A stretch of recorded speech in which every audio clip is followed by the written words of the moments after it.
বিসমিল্লাহির রহমানির রহিম। আসসালামু আলাইকুম ওয়া রাহমাতুল্লাহি ওয়া বারাকাতুহু। গতকাল রাতে ফুটবলের গুরুত্বপূর্ণ একটি পুরস্কার দেওয়া হয়েছে, ব্যক্তিগত পুরস্কার যেটাকে বলে ব্যালন ডি'অর। সেই ব্যালন ডি'অরটি কিন্তু আমার এই মুসলিম ফুটবলার পেয়েছে, ওসমান ডেম্বেলে। সো এখানে কিন্তু আমি অত্যন্ত খুশি হয়েছি, কারণ একটা মুসলিম ফুটবলার কিন্তু এই পুরস্কারটি জিতেছে।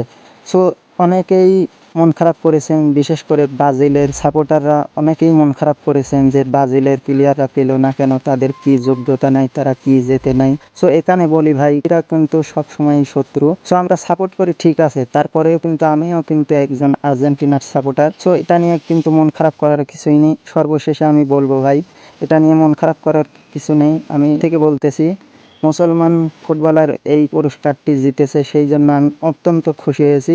যারা ব্রাজিল সাপোর্টার তারা মন খারাপ করবেন না ভাই, কারণ আমাদেরই ভাই জিতেছে, মুসলিম ভাই জিতেছে। সো এখানে আমি অত্যন্ত খুশি হয়েছি। মুসলিম ফুটবলার ওসমান ডেম্বেলে ব্যালন ডি'অরটি জিতেছে, এতে আমি অত্যন্ত খুশি হয়েছি।